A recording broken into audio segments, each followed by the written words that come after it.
So we're just going to summarise and do a practical example of how the Body Life Skills program works in a real life situation. So let's say we've got a person, we'll call him Bob for the sake of this example.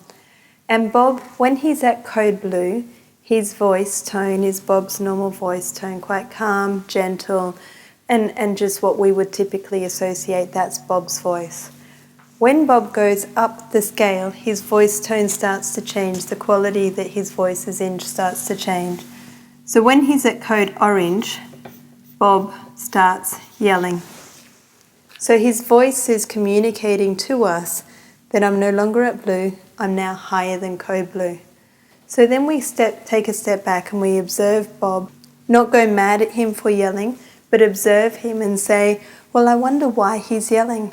What's going on in Bob's life that he's not feeling completely equipped to respond to? What's going on over here?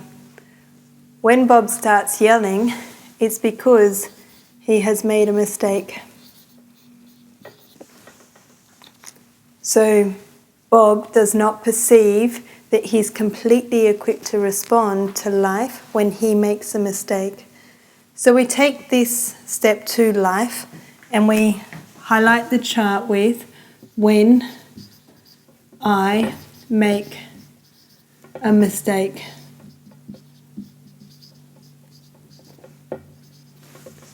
So when Bob makes a mistake, he can start yelling. And the outcome of his yelling is that the natural consequence of his yelling is Bob does not learn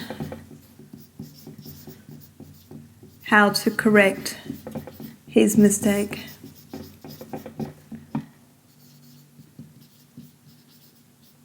Consequently, Bob will keep making that same mistake when the same part of life is presented that he made the original mistake in.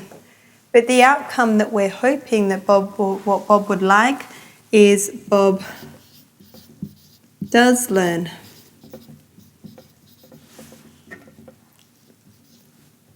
how to correct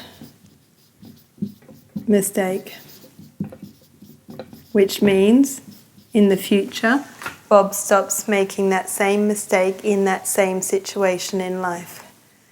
But if this is Bob's automatic behaviour and he's getting this outcome, but he's wanting this outcome here so that he learns how to correct his mistake, what skills are needed? Yeah, so we need to come in place and go, well, what are the tools that Bob needs to help him get to this outcome? So one of the tools that we teach at Fabric is based on a book that is called Whoops is Our Favourite Word. And we just teach people to say whoops. And with the whoops, we then say, what can I learn here? And so from saying whoops, we're open to being able to learn from that particular mistake. And then from there we can, other behaviours in here, we can practice, make more mistakes, keep practicing, make more mistakes. And the more we practice, the more mistakes we make, the more opportunity we get to learn and correct the mistakes that were previously made. So then we can say, okay, life's going to keep happening, Bob's going to keep making mistakes, as we all do, nobody's perfect. So when we make a mistake, Bob now has a choice. He can yell, which means he chooses not to learn, or he can choose to say, well, I'd like to learn how to correct this mistake, so I'm going to choose to say, whoops, what can I learn here?